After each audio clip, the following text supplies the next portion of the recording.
Hello, how are you? Dear students, I am fine and I hope that all of you will be fine and safe at home.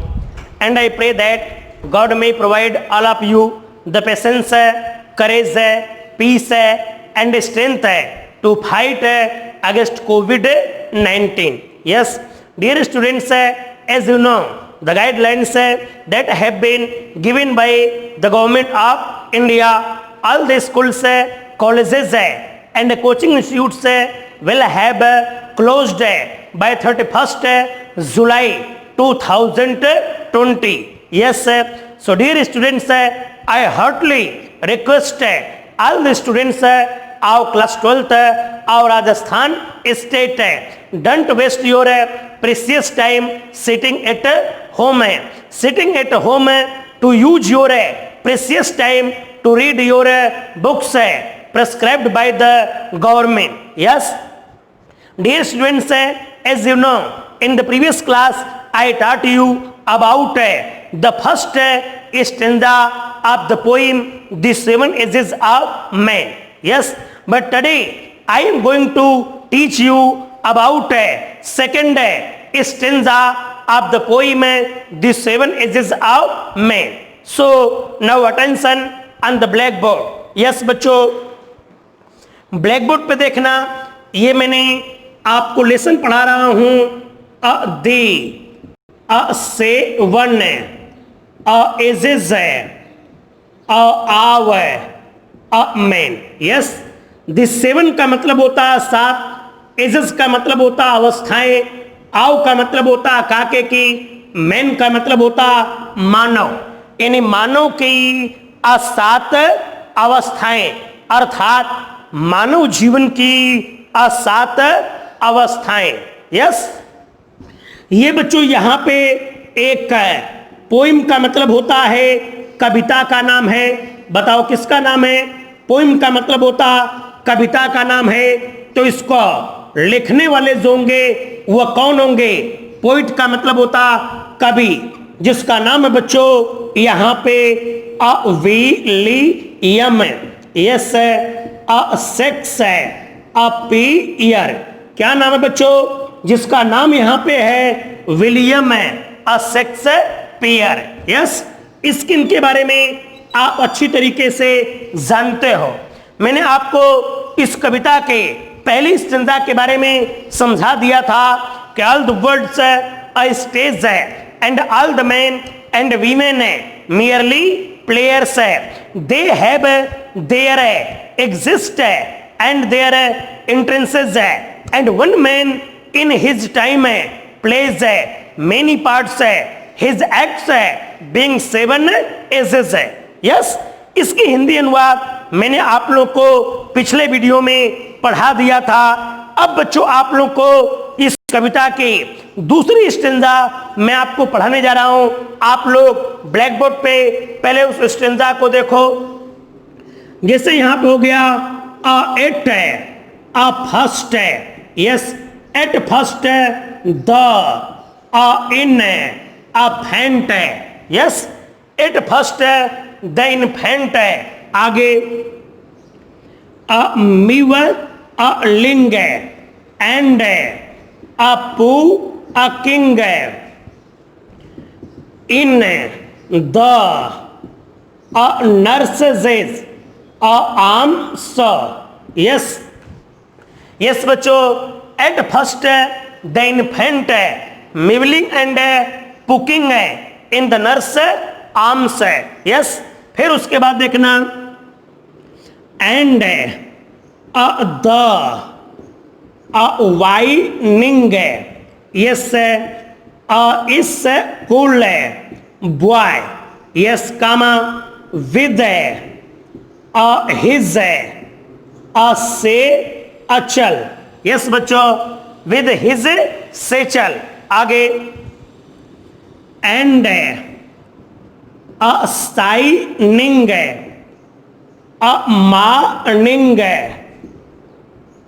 Face comma creeping like snail. Yes बच्चों, and shining morning face है, creeping like snail. आगे unwillingly to school. ये रहा बच्चों आप लोगों की इस कविता की दूसरी पद्यांश है, अर्थात दूसरी स्टेंजा। ब्लैक बोर्ड पे सब लोग ध्यान से सुनो बच्चों। देखो करें, एट फर्स्ट है, यस द इन्फेंट है। क्या कहा बच्चों? एट फर्स्ट है, द इन्फेंट है। नीचे मिवलिंग है, एंड है, पुकिंग है, इन द नर्सेज आर्म्स है। यस, फिर उसके बाद एंड है, यस द वाइनिंग स्कूल है बॉय विद हिज सेचल। यस, फिर उसके बाद है एंड है, शाइनिंग मॉर्निंग अ फेस है, क्रीपिंग है, लाइक है, स्नेल। फिर नीचे अनविलिंगली ऑटो स्कूल है। ये है बच्चों आपके इस कविता की दूसरी स्टेंजा। क्या आप लोग इसके हिंदी अनुवाद के लिए तैयार हो? यस बेटा, ब्लैक बोर्ड पे देखो आप लोग। देखो करा, एट फर्स्ट है, फर्स्ट का मतलब होता है सर्वप्रथम। यस, एट फर्स्ट का मतलब होता सर्वप्रथम, अर्थात सबसे पहले। यस बच्चों, एट फर्स्ट का मतलब सर्वप्रथम अर्थात सबसे पहले। द इन्फेंट है, इन्फेंट का मतलब होता बच्चों, यस ब्लैक बोर्ड पे देखो, द इन अफेंट है। इन्फेंट का मतलब होता शिशु, शिशु का मतलब होता बच्चों निवली। यस, बार्न अ चाइल्ड है। निवली बार्न चाइल्ड का मतलब होता है नवजात शिशु, अर्थात नया नया जन्म लेने वाला बच्चा। तो क्या बेटा आप तैयार हो? यस, ब्लैक बोर्ड पे देखो करा, एट फर्स्ट का मतलब होता है सर्वप्रथम अर्थात सबसे पहले। द इन्फेंट का मतलब होता है निवली बार्न चाइल्ड है, नवजात शिशु। यानी सर्वप्रथम कवि विलियम शेक्सपियर है मानव जीवन के पहली अवस्था की तुलना एक नवजात शिशु से करता है। क्या कहा बच्चों? मैंने ये कहा कि कवि विलियम शेक्सपियर जो है मानव जीवन की वो जो पहली अवस्था है उसे एक नवजात शिशु कह करके आप पुकारते हैं। कल मैंने थीम में आप लोग को समझाया था, यस क्या, कि at the first stage of life, ये बताया था बच्चों आप लोग को। एट द फर्स्ट है, फर्स्ट का मतलब होता सर्वप्रथम। At the first stage of life है, यानी मानव जीवन की जो पहली अवस्था है। इज नोन का मतलब होता है जानी जाती है। एज का मतलब होता के रूप में। एन इन्फेंट का मतलब होता शिशु, अर्थात एट द फर्स्ट, फर्स्ट का मतलब होता प्रथम है। स्टेज का मतलब अवस्था, आव लाइफ, यानी मानव जीवन की वो जो पहली अवस्था है। इज नोन का मतलब उसे जाना जाता है। एज का मतलब होता के रूप में। एन का मतलब होता एक है। इन्फेंट का मतलब नवजात शिशु, अर्थात मानव जीवन की वो जो पहली अवस्था है उसे कभी एक नवजात शिशु कह करके आप पुकारता है। बता लो बच्चों, यानी कवि विलियम शेक्सपियर है मानव जीवन की जो पहली अवस्था है उसे एक नवजात शिशु कह करके आप पुकारते हैं। बढ़ो बेटा आगे। अब आगे देखो क्या करा, मिवलिंग है। यस बेटा, ब्लैक बोर्ड पे देखना। यस, यहां पे लिखा है मिवलिंग। मिवलिंग का मतलब होता है क्राइंग है। क्राइंग का मतलब होता चिल्लाना, जो चिल्लाता है। एंड है, एंड का मतलब होता और है। पुकिंग लिखा बच्चों, तो यहां पे ब्लैक बोर्ड पे देखो, इस पुकिंग का मतलब होता है ओमिटिंग है, ओमिटिंग का मतलब होता है उल्टी करना। यस, यानी जो उल्टी करता है अर्थात दूध है उगलता है। यानी कवि विलियम शेक्सपियर है मानव जीवन की पहली अवस्था की तुलना एक नवजात शिशु से करते हैं। जो नवजात शिशु उल्टी करता है अर्थात दूध उगलता है, रोता है, चिल्लाता है। कहां? इनका मतलब होता में नर्स है। यस बच्चों, नर्स का मतलब होता आया अर्थात अपनी माता के। आर्म्स का मतलब होता है यस बच्चों गोद में अर्थात बाहों में। जो नवजात शिशु जो है अपने धाय माता के बाहों में उल्टी करता है, रोता है और चिल्लाता है। मेरी बात समझे बेटा, यहां पे क्या कहा? यानी कवि विलियम शेक्सपियर मानव जीवन के प्रथम अवस्था की तुलना एक इन्फेंट का मतलब नवजात शिशु से करते हैं। जो नवजात शिशु अपने आर्म्स, नर्स का मतलब होता आया के, आर्म्स का मतलब होता भुजाओं में। यस बच्चों, म्यूलिंग का मतलब होता चिल्लाता है अर्थात रोता है। पुकिंग का मतलब होता उल्टी करना अर्थात दूध उगलता है। समझ गए? दो लाइन। इन्हें कहने का मतलब कवि विलियम शेक्सपियर है मानव जीवन की जो पहली अवस्था है उसकी तुलना किससे करते बच्चों? नवजात शिशु से अर्थात न्यूली बार्न चाइल्ड है। न्यूली बार्न चाइल्ड का मतलब होता है नवजात शिशु से करते हैं। जो नवजात शिशु अपने आया के भुजाओं में, बाहों में रोता है, चिल्लाता है, उल्टी करता है अर्थात दूध है उगलता है। बच्चों, इसमें प्रश्न पूछा जाता है कि कवि विलियम शेक्सपियर मानव जीवन की पहली अवस्था की तुलना किससे करते हैं? इन मानव जीवन की पहली अवस्था क्या है? तो मानव जीवन की पहली अवस्था क्या है बच्चों? इन्फेंट का मतलब नवजात शिशु है। अब नवजात शिशु अपने आया के बाहों में क्या करता है? वेरी वेरी सिंपल, अपनी आया के बाहों में यस म्यूलिंग का मतलब रोता है, चिल्लाता है अर्थात रोता है। पुकिंग का मतलब उल्टी करता है अर्थात दूध है उगलता है।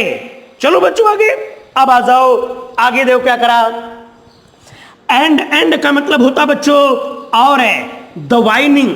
यस है, इस है। वाइनिंग का मतलब होता बच्चों कंप्लेनिंग। यस है, कंप्लेनिंग का मतलब होता शिकायत करना। बोलो, कंप्लेनिंग का मतलब शिकायत करने वाले। स्कूल है बॉय। ले बेटा, ये दूसरी स्टेज आ गई। देखो यहां पे क्या करा, स्कूल है बॉय, यानी कवि मानव जीवन की दूसरी अवस्था की तुलना एक शिकायत करने वाले स्कूली बच्चे से करते हैं। अरे समझे क्या कहा? यानी कवि विलियम शेक्सपियर है मानव जीवन के दूसरी अवस्था की तुलना एक वाइनिंग का मतलब शिकायत करते हुए, स्कूल बॉय का मतलब स्कूल वाले बच्चे से करते हैं। यस बच्चों, इसलिए मैंने आप लोगों को पढ़ाया था at the second stage of life है मानव जीवन की दूसरी अवस्था इज नोन का मतलब जानी जाती है किसके रूप में? अ स्कूल बॉय।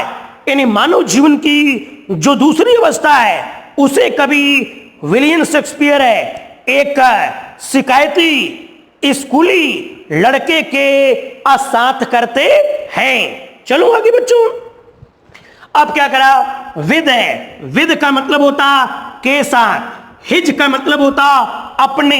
ब्लैक बोर्ड पे देखना बच्चों, असेचल है। यस, इस सेचल का मतलब होता है स्मॉल बैग। स्मॉल बैग का मतलब छोटा थैला, क्या करने के लिए। कैरी का मतलब होता ले जाया जाता है। बुक्स है, बुक्स का मतलब होता किताबें, यानी वो छोटा बस्ता जिसमें किताबों को रख करके ले जाया जाता है, उसी को कहते हैं सेचल। सेचल का मतलब होता स्मॉल बैग्स है, यानी छोटा बस्ता जिसमें किताबों को भर के कंधे पे लटका करके ले जाया जाता है। यस प्यारे विद्यार्थियों, तो ब्लैक बोर्ड पे देखो, ये शिकायत करने वाला जो स्कूली लड़का है, विद का मतलब होता के साथ, यस है सेचल। सेचल का मतलब होता स्मॉल है, बैग्स है, छोटा बस्ता। कैरी का मतलब होता ले जाया जाता है। बुक्स का मतलब किताबें, इन किताबों को ले जाए जाने वाले छोटे बस्ते के साथ। मेरी बात समझे।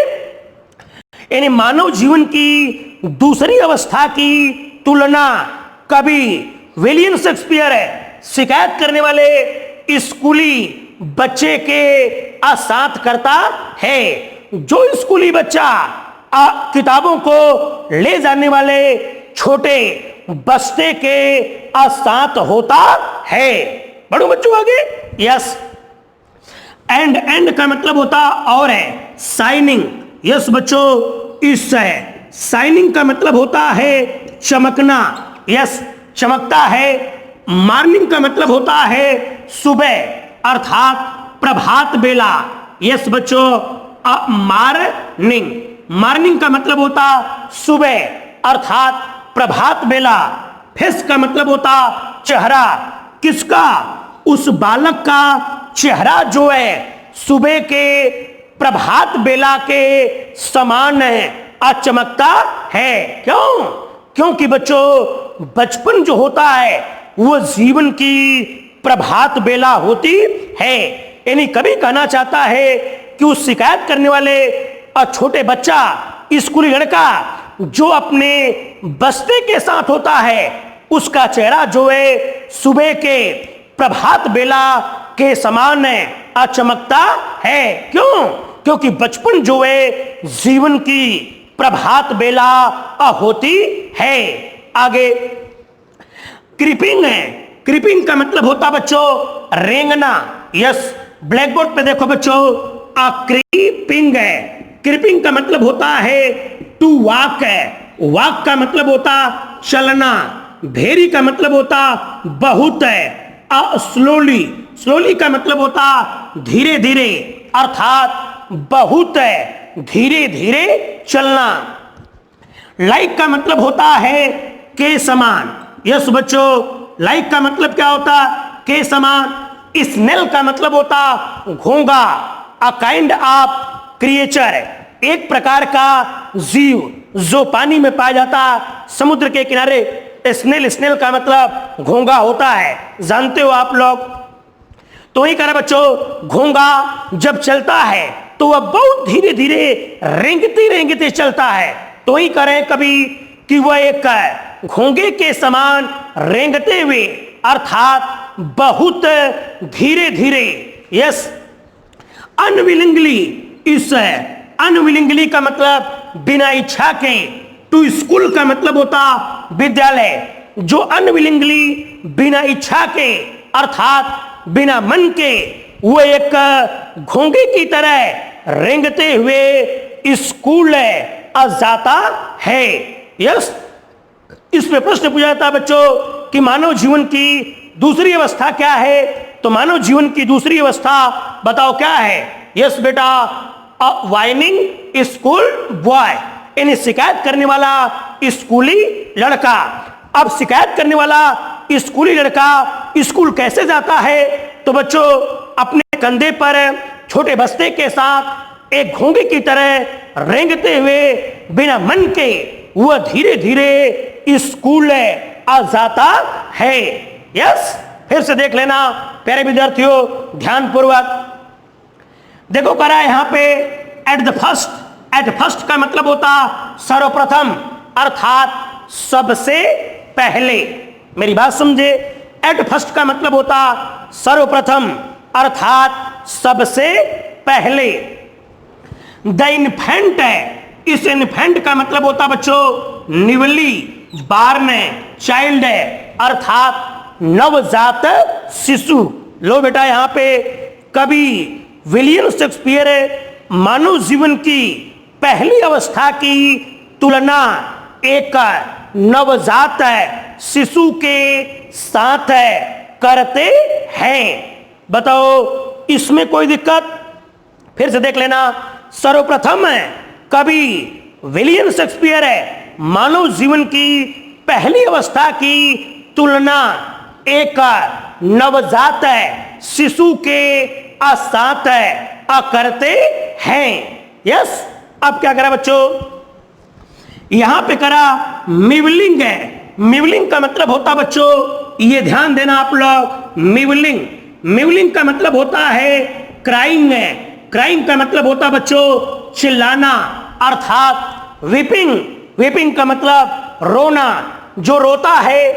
एंड का मतलब होता और है, पोकिंग है। यस बच्चों, ब्लैक बोर्ड पे देखना। पोपिंग का मतलब होता है ओमिटिंग है। ओमिटिंग का मतलब होता उल्टी करना।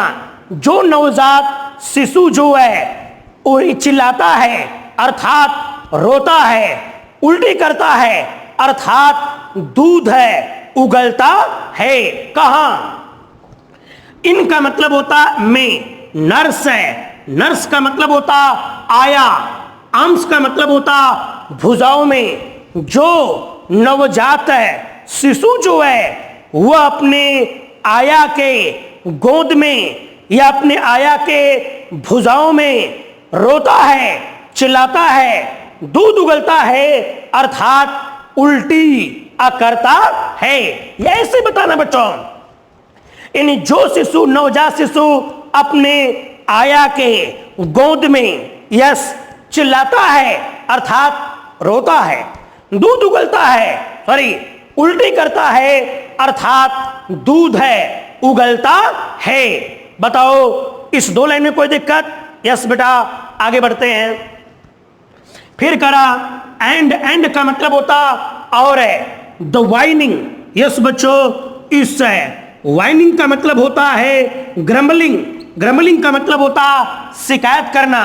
यस, स्कूल बॉय का मतलब होता स्कूली विद्यालयी छात्र है अर्थात कवि विलियम शेक्सपियर मानव जीवन के दूसरी अवस्था की तुलना एक शिकायत करने वाले स्कूली लड़के के साथ करते हैं।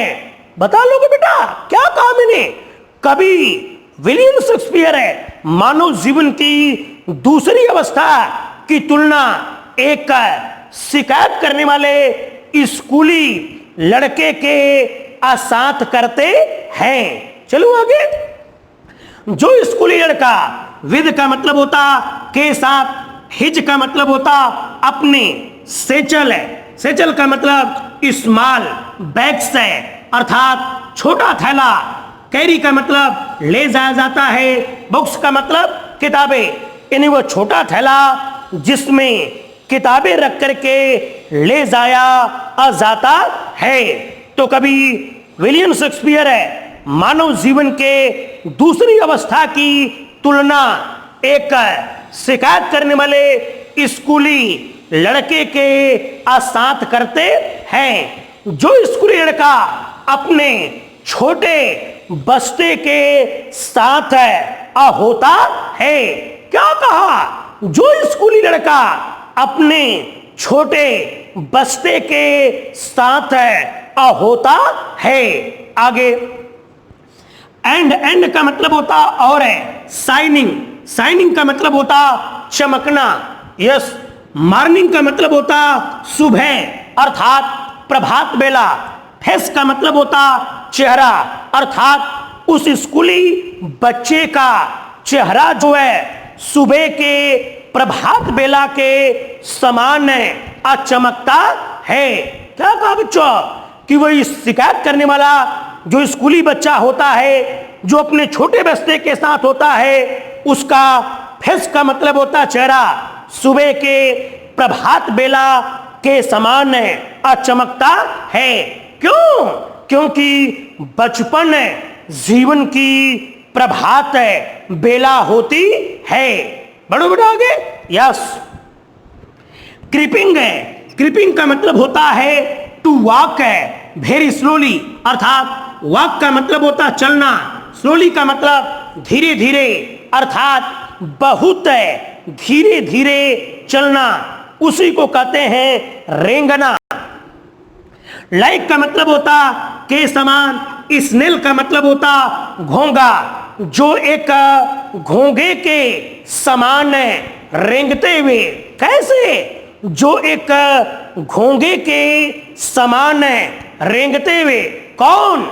स्कूली लड़का, शिकायत करने वाला स्कूली लड़का, जो अपने छोटे बस्ते के साथ होता है, जिसका चेहरा सुबह के प्रभात बेला के समान चमकता है, वही लड़का एक घोंगे के, स्नेल का मतलब होता घोंगा, एक घोंगे के समान रेंगते हुए अनविलिंगली, इस अनविलिंगली का मतलब बिना इच्छा के, टू स्कूल का मतलब होता विद्यालय, वही लड़का एक घोंगे के समान रेंगते हुए बिना इच्छा के, बिना मन के धीरे धीरे स्कूल जाता है।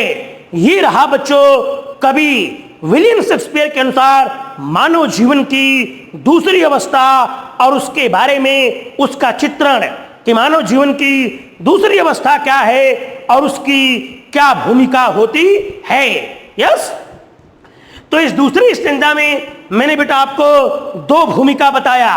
एक यहाँ पे पहली भूमिका इन्फेंट का मतलब शिशु की बताया, दूसरी यहाँ पे द वाइनिंग है स्कूल बॉय, अर्थात शिकायत करने वाले स्कूली लड़के के बारे में बताया।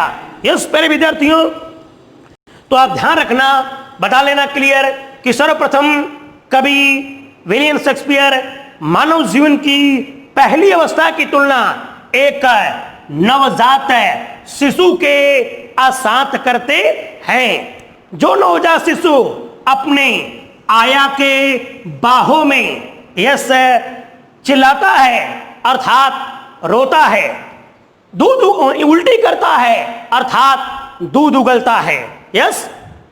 फिर दूसरी बार कवि विलियम शेक्सपियर मानव जीवन की दूसरी अवस्था की तुलना एक शिकायत करने वाले स्कूली लड़के से करते हैं। जो लड़का अपने छोटे बस्ते के साथ होता है, जिसका चेहरा सुबह के प्रभात बेला के समान चमकता है, जो एक घोंगे के समान रेंगते हुए बिना मन के स्कूल जाता है। ये रहा बच्चों आपकी दूसरी स्टेंजा, जिसमें दो स्टेज की उल्लेख किया गया है, पहली अवस्था और दूसरी अवस्था। तो भूलना मत बेटा, पहली अवस्था इन्फेंट है, दूसरी अवस्था द वाइनिंग स्कूल बॉय है। यस। अब बढ़ते बेटा आपकी इस कविता की तीसरी स्टेंजा, ब्लैक बोर्ड पे देखो।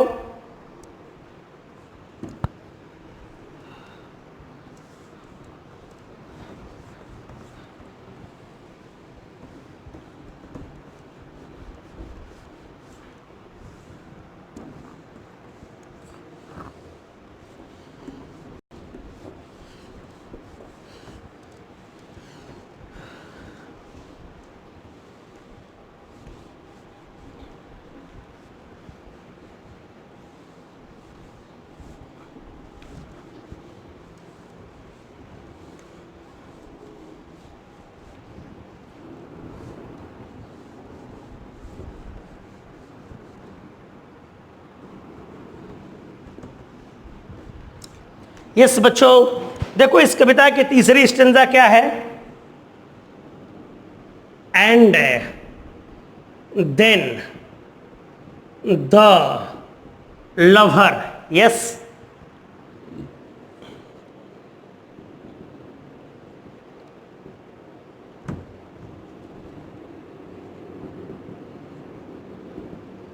sighing like furnace,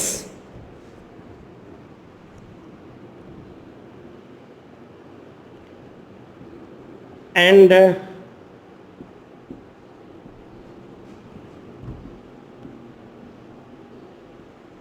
ballad.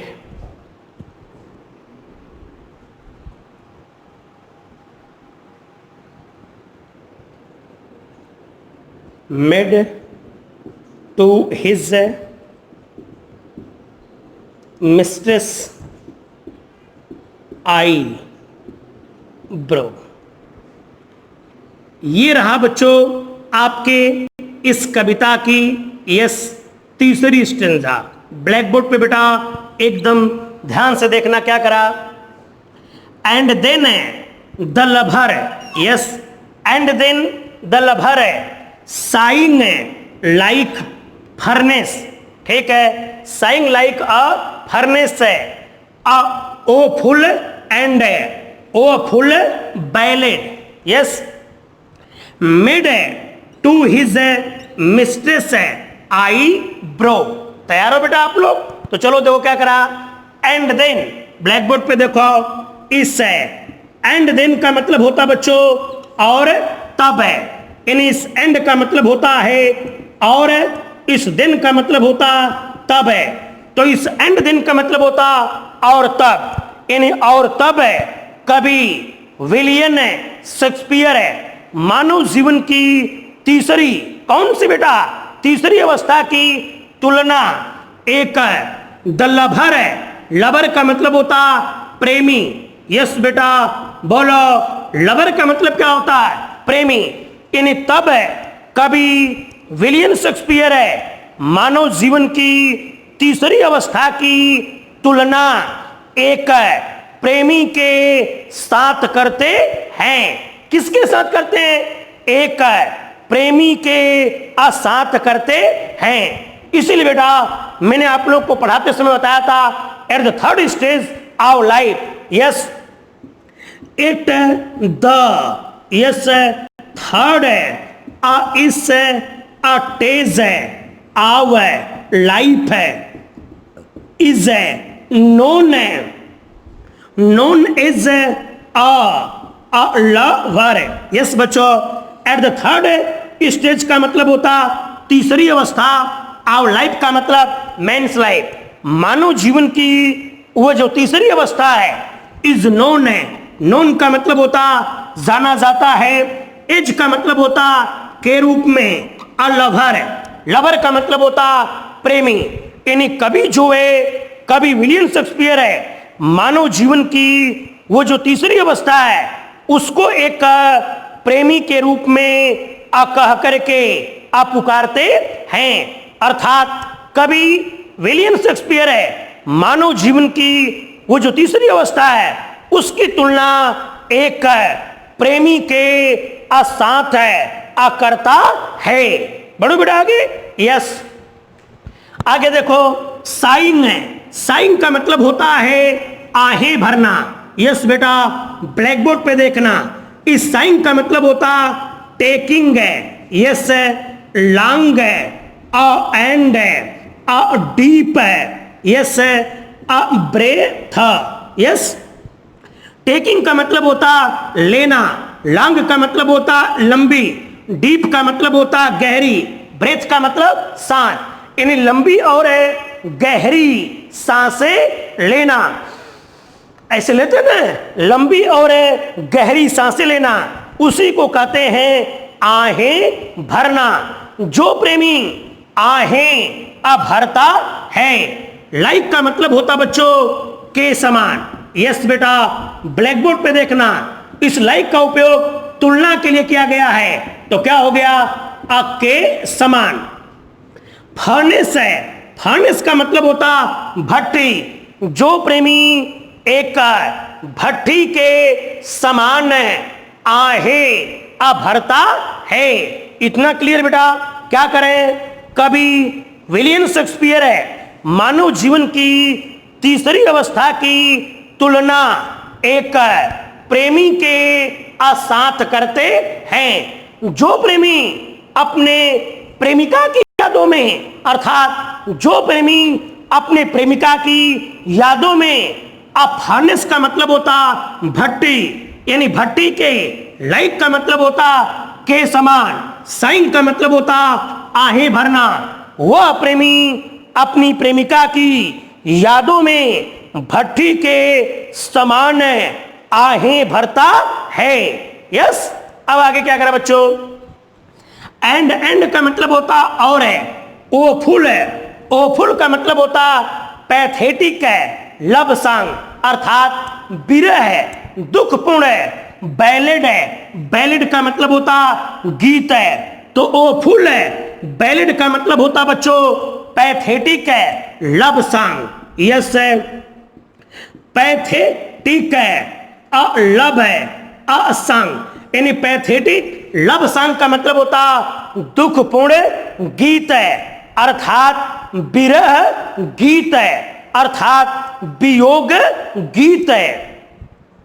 Made है। यहां पे बच्चों मेड जो है वह मेघ का, यस, ये सेकंड फॉर्म भी होता, थर्ड फॉर्म भी होता है। तो यहां पे इस मेड का मतलब होता है रिटन। रिटन का मतलब होता लिखना, जो लिख देता है। हिज का मतलब होता अपने। मिस्ट्रेस का मतलब होता है बिलव्ड। बिलव्ड का मतलब होता प्रेयसी, अर्थात प्रियतमा। आईब्रो का मतलब होता बच्चों अभवे। यस, आई ब्रो। आईब्रो का मतलब होता बच्चों भवे।